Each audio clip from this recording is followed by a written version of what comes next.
going to talk about the role of director. I wanted to cover some of the things that many students are missing in terms of reporting on the role and understanding the scope of the role. As it turns out, many students will come up with a great idea and kind of run the show, end of story. And there is so much more that needs to go into your documentation. So we'll talk quickly on the responsibilities. We'll look at the statement of intention for a director, go over the 5 stages of the shoot, and we're going to look at some resources and directing tips that I've also provided. I'm providing this for you to do some further exploration. All right, so the director has a lot of responsibilities. They do run the show. You should be focusing on how you are achieving your goals through the vision that you have, and really be able to articulate that vision. That vision should be the driving force behind everything, all of the choices that you make as director. So sure, you're going to mention especially the things that are relevant to your vision in terms of how you're working with actors, developing the script, being able to understand the story and convey that to your actors. You're going to be overseeing rehearsals and choosing set locations. You'll be taking care of the schedule. You'll be doing all of the coordination between the camera crew, the art directors, everyone involved in the production is going to be listening to you, and you will be communicating to them what your vision for the film is and how everything is going to work out because of that. Okay, there is a video here. I would love for you to see that. If you haven't already, it's a wonderful source on the role of director. You really need to have some very specific intentions, but ideally for the director, you must articulate your vision. For example, this is just totally made up. So this one says, in my clip, Waking Dream, I will take on the role of director. So you've identified your clip, you've identified your role. My filmmaker intention is to, please say this, please be very direct. You don't have to underline it, but using those specific words makes it crystal clear exactly what that intention is. So you will, and you can word this in any way, of course, direct a drama of a dream sequence with the surrealist imagery, non-linear circular narrative, and ambient sound in the style of David Lynch. So you're making it really clear, what that vision is going to look like, and you're going to elaborate that a little bit more later on. So moving on, I am inspired by. So talk about your inspiration. Tell us what you've seen from who? David Lynch's work in Eraserhead and Blue Velvet, and the way in which he explored the themes of good and evil through surrealist elements and unconventional storytelling. Okay, and now at last, when you're talking about your goals, this is a real good place for the director to further explore that vision, okay? So everyone in your role, you have a goal. As director, you have a vision. My vision for this film is to create a compelling yet disturbing story, in the style of David Lynch, of course, of a character that must make a choice. I hope to captivate audiences through highly stylistic visual and audio element. You can almost see the film as you're reading it. You can imagine what it is we're going to see. So that vision really needs to come across.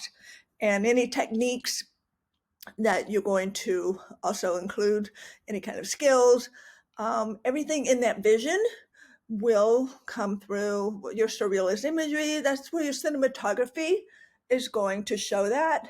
Your editing is going to play out in the narrative, since we have a circular narrative, and you can talk about all elements of filmmaking in terms of how that vision is going to play out. And then there's okay. Now, the important thing to remember is you really do have phases as a director. Many students are simply coming up with an idea and then filming it, and then, that's their film. But it really should be more of a process, And I just want to go through what that process is. And this is coming from the New York Film Academy. Actually, Peter Marshall, who is a director and a film educator, has written this. So that's where I've gotten this information from. All right, so you want to block.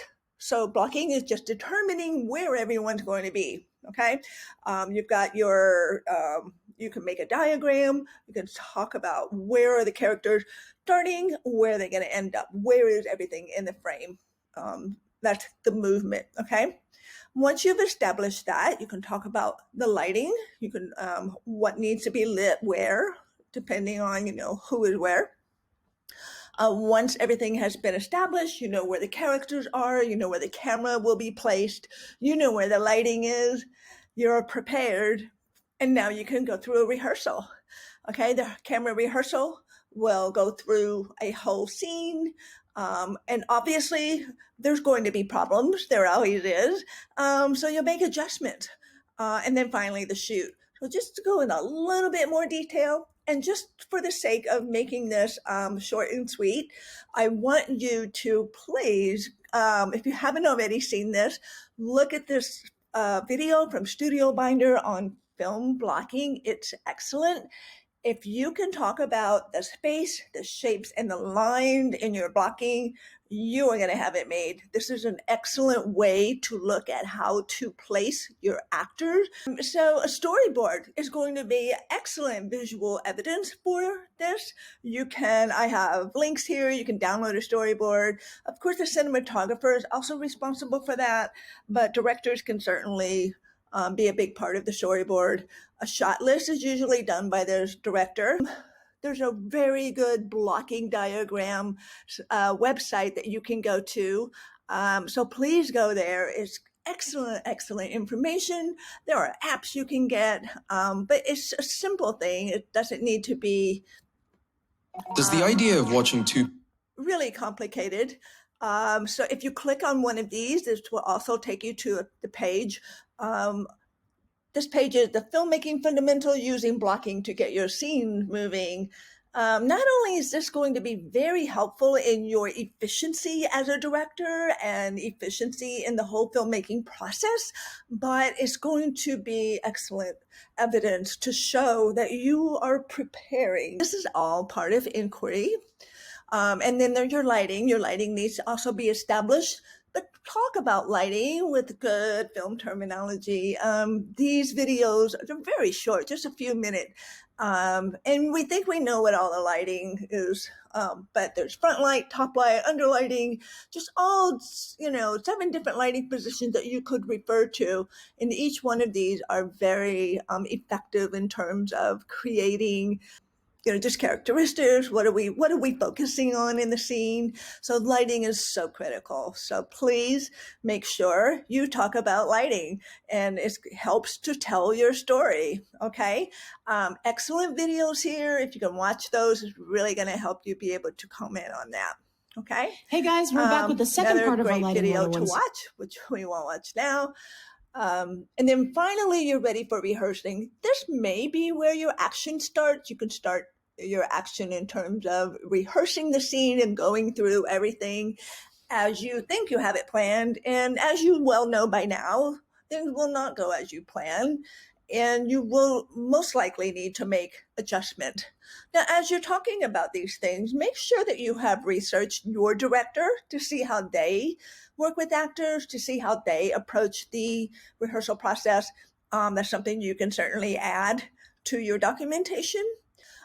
After your rehearsal, you're going to have to make some adjustment. So take notes about that. I mean, it's part of the process. It's also part of your evaluation to see what works, to see what doesn't work. Any of the changes that you need to make can be documented, annotated on the documents that you have, and then, briefly discuss that in your documentation. So that's what the bulk of your documentation should be about. And then finally, you have the shoot. So what we're seeing mostly is people just talking about that shoot and not that process of arriving to the shoot. But okay, so in terms of the inquiry, action, reflection, Remember that in the inquiry, you want to research the director, you want to research that style, you want to research all of the techniques that you will be employing, make sure you know what you're talking, what it is, research any of the equipment you might need to use. But again, you're not going to talk about everything that you've done. Only focus on the things that really help you to achieve your vision. Okay? If it doesn't help you achieve your vision, then you probably don't need to talk about it. Okay? Not that it's not important, because it is, but it's not relevant to this role documentation. Okay, the inquiry should also include your planning, any kind of annotated storyboards.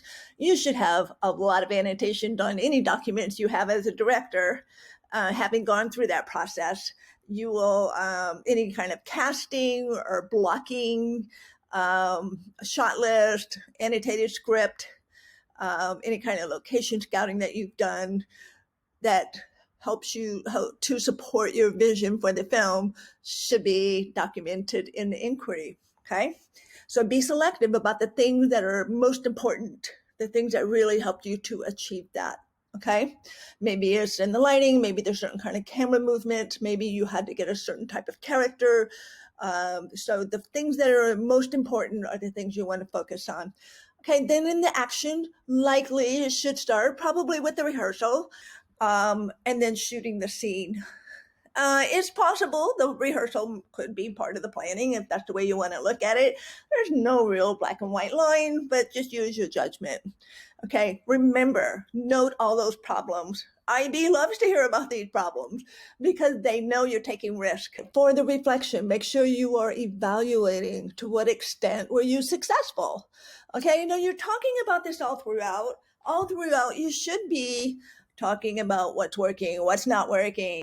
In the reflection section, you should be evaluating overall, to what extent do you feel like the film overall was successful?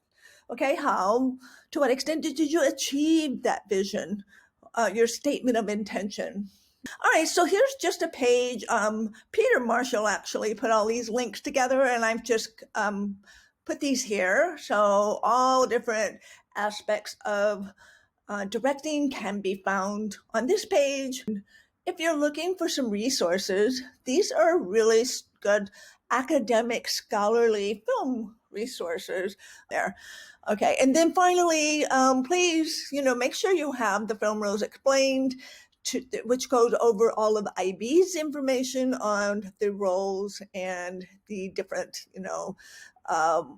pieces of evidence you can use. I've just got a page for every role, and hopefully you will find that helpful to refer to as you go through the different roles. And my website also, if you go to the film production tab, you will see a page for each role. Okay, so I hope you find this helpful. Guys, so I hope to see some great work from you, all of you directors. Really want to see all of those phases of directing in your next documentation. Okay. And as always, if you need any help, have any questions, contact one of your teachers. We're happy to help.